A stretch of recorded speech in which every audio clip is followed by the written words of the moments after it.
Le Monde en plus, c'est l'éclairage sur l'actualité internationale. Laurent Fabius achevait hier sa tournée au Moyen-Orient. Il a rencontré Benjamin Netanyahou. Le Premier ministre israélien a répété qu'il souhaitait qu'Israël soit reconnu sur la scène internationale comme un État juif. Bonsoir Olivier Ravanello. Pourquoi insister sur ce point en particulier? Ben oui, c'est un peu étrange parce que dans les relations internationales, vous avez la notion d'État. Et un État, c'est un État, tout court. Il n'y a pas de qualificatif. La France est reconnue par les autres pays dans les relations internationales comme la France. Elle a pu être une monarchie absolue, une monarchie constitutionnelle, une république. D'autres pays comme l'Iran ont pu être des monarchies et des républiques islamiques aujourd'hui. La Russie a été un empire, une république soviétique et aujourd'hui une semi-démocratie. Il n'en reste pas moins vrai que la Russie, c'est la Russie. L'Iran, c'est l'Iran, et la France, c'est la France. On ne rentre pas dans les relations internationales dans des détails, dans des qualificatifs. Mais pour Israël, Benjamin Netanyahou voudrait une exception. Une reconnaissance mutuelle signifie que les Palestiniens doivent enfin reconnaître Israël comme l'État des Juifs. Je trouve ça inconcevable que les Palestiniens attendent de nous que l'on admette un État palestinien alors qu'ils refusent de nous accorder le même privilège, reconnaître un État juif. Et s'ils continuent de refuser de reconnaître la légitimité d'un État juif, quel genre de paix nous offrent-ils ? Alors pourquoi faire une exception pour Israël ?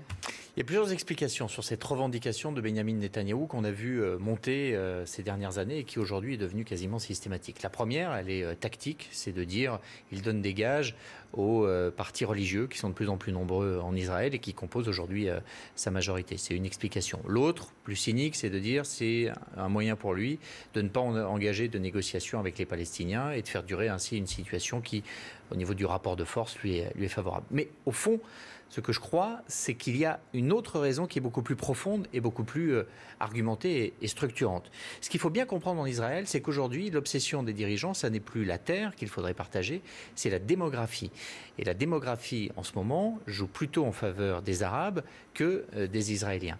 Et ce que les Israéliens ont en tête comme étant absolument inacceptable, c'est que si vous considérez Israël tel qu'il est aujourd'hui, avec 20% d'Arabes israéliens qui ne sont pas juifs, c'est de laisser la possibilité que dans 200, 300 ans, peut-être, cet État ne soit plus à majorité juive et qu'Israël ne soit plus composé majoritairement de juifs parce que ainsi on aurait voulu l'évolution de la démocratie. Et ça, pour Netanyahou et pour beaucoup d'Israéliens, c'est absolument intolérable parce que cela remettrait en cause la raison pour laquelle Israël a été créé.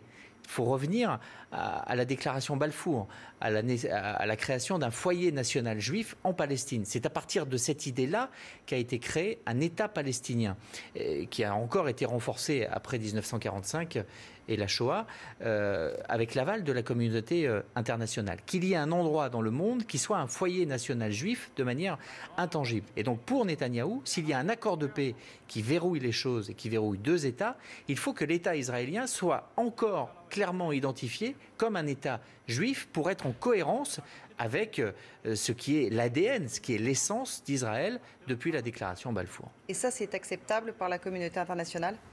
Écoutez, ça le devrait, parce que si vous regardez l'évolution des relations internationales vis-à-vis d'Israël, vous voyez très bien qu'en 1947, quand l'État d'Israël est créé, la communauté internationale accompagne le mouvement et ne définit pas simplement Israël en fonction de ses frontières, comme elle l'a fait pour l'ensemble des autres pays. En 1947, on ajoute une vocation à cet État. La vocation d'Israël, c'est de pouvoir accueillir les Juifs qui seraient persécutés dans le monde. On sort du génocide juif par le régime nazi et on se dit que plus jamais cela ne pourra être possible et qu'en tout cas, si cela était à nouveau possible, eh bien, il y aurait un refuge et que ce refuge, c'est Israël. Israël est un refuge des Juifs pour les Juifs.